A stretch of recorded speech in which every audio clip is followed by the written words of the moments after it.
Assalamualaikum warahmatullahi wabarakatuh. Di sini saya akan menyampaikan UTS yaitu UTS Dasar Cyber dari dosen kami yaitu Wali Bu Rini.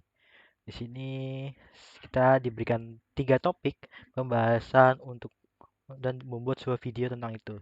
Nah, di sini bisa lihat topik-topiknya apa aja. Itu dengan cara mengamankan topik pertama yaitu mengamankan PC secara fisik, mengamankan sistem operasi, dan ketiga pengamanan dari resiko bencana alam. Oke, kita mulai dengan cara pengamanan secara fisik. Nah, pengamanan PC secara fisik itu bisa dijelaskan mengamankan perangkat atau perangkat Anda yaitu secara fisik.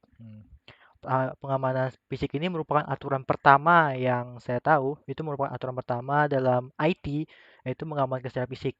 Jika jika bisa dibilang, kenapa harus mengamankan fisik duluan? Kenapa nggak amankan secara operasinya atau yang lainnya kayak apa segala? Nah, bayangkan aja dulu, kalau fisiknya tidak dijaga terlebih dahulu, berarti otomatis kalau misalnya fisiknya rusak, ibaratkan, berarti semua operasi itu nggak bakal jalan. Jadi dalam aturan pertama dalam bidang IT itu juga secara fisiknya. Terus bagaimana kita cara menjaga fisiknya itu? Oke, cara secara fisiknya itu ya bisa saya lihat tuh kayak kita ngecek kondisi bangunan yang di ruangan kita, baru apa ya, yang fisik kita baru hawa dalam ruangan itu juga bisa ngaruh karena jika dalam ruangan fisiknya tuh kayak suhunya itu udah baik, nanti perangkat-perangkat dalam itu panas itu yang perangkat kan komputer masih yang panas itu nanti bisa overheat, nah itu segalanya. Paling seperti itu sih kalau secara fisik ya menjaganya. Habis itu aja sih sebenarnya kalau secara fisik. Oke, selanjutnya adalah mengamankan sistem operasi. Nah, apa mengamankan operasi itu ya bisa kalian tahu kita kayak menjaga keamanan fisik itu dari serangan malware, attacker dan lain-lainnya.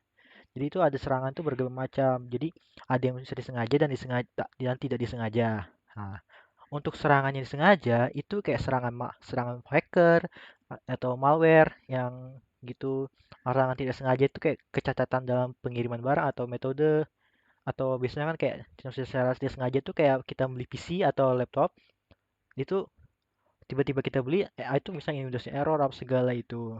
Kedua itu bisa juga human error tuh seperti kalau contoh umumnya kita tuh bisa mengunduh sembarangan gitu kan tanpa ada gitu. Nah, tanpa adanya filter ini, oh ini kira-kira aman ya website ini.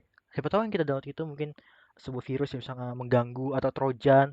Yang paling sering tuh trojan di mana orang-orang pengen download sesuatu file ataupun program, ternyata isinya trojan akhirnya pun nggak bisa di itu, atau ransomware. Ya, ransomware itu juga. Nah, kalau metodenya untuk mengamankan sistem operasi itu banyak sebenarnya. Eh, Kalau antivirus bisa, tapi menurut saya ya sendiri dengan Windows antivirus itu menurut saya itu makin memperibet saja proses perlindungan. Malah saya sarankan tuh malah lebih bagus kalau misalnya kita pengguna Windows itu menggunakan Windows Defender. Nah, di Windows Defender tuh banyak segala jenis perlindungannya bisa kita lihat itu supaya pengaturannya bisa kita atur firewallnya atau perlindungan dari itunya privasi apanya itu dari settingan Windows Defender-nya gitu. Baru kalau untuk internet juga bisa kita menggunakan adblock. Ya, kalau untuk surfing di internet gitu supaya tidak terjadi kayak main invalid attack atau apa gitu. Ya, walaupun kata orang apa adblock nggak gini.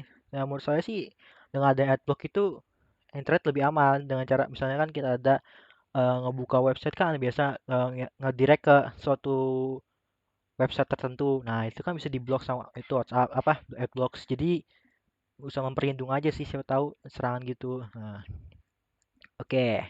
Yang terakhir, pengamanan dari risiko bencana alam. Wah, jadi mengamankan risiko dari bencana alam ya bisa dilihat kita bagaimana kita menanggapi risiko jika terjadi bencana alam. Bencana alam itu juga ada dua. Ada yang betul-betul dari alam, ada yang sengaja. Nah, itu kayak apa kita ngatasinya? Yang kayak untuk dari alam itu contohnya seperti bencana gunung berapi, angin tornado, gempa bumi, sama tsunami itu tidak bisa kita tahu kapan terjadinya. Baru kalau sengaja itu seperti kebakaran. banjir, habis itu kayak human error juga termasuk itu ya yang disengaja, itu kayak gangguan fisik itu segala. Nah, bagaimana penjagaannya? Eh, untuk yang untuk bencana alami secara natural, memang kita tidak bisa memprediksi kapan terjadinya. Jadi kita harus mengamankannya bagaimana?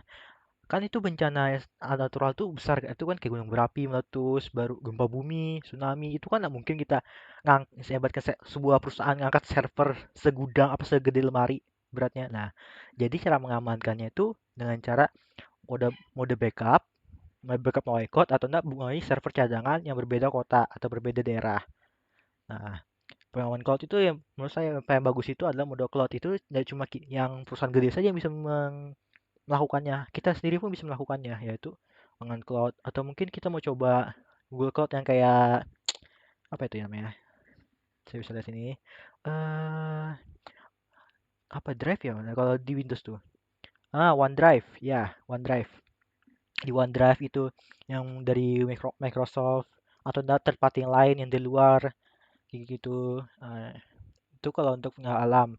Tapi kalau untuk secara kayak human trade apa segala itu dapat kalau misalnya kebakaran kita jadi setiap dalam ruangan itu pasti ada perencanaannya sih dalam untuk penjagaan alam atau untuk tidak menjaga alam. Kalau untuk penjagaan secara utuhnya ruangannya itu pertama pembangunan ruangannya kokoh, baru pendinginan ruangan yang tadi tadi yang saya sebutkan, di mana untuk menjaga supaya software itu tidak panas segala itu. Nah itu baru kedua apa security berlapis-lapis. Pertama ada tiga tiga layer gitu apa aku lupa ada apa yang pokoknya pertama berwire, metal detector sama security, baru CCTV itu, baru apa ID yang secara retina ID apa gitu, fingerprint segala gitu untuk menjaga keamanan gitu sih. Itu aja sih dari untuk secara pengamanan. Untuk yang poin 4 tambahan, saya tidak ada karena saya, seperti saya tadi sebut, saya tidak percaya, bukan tidak percaya, kurang percaya saja dengan third party kayak antivirus dan lain-lain. Tapi kalau untuk third party yang lain sih nggak ada sih ya, itu aja sih. Sekian dan terima kasih. Assalamualaikum warahmatullahi wabarakatuh.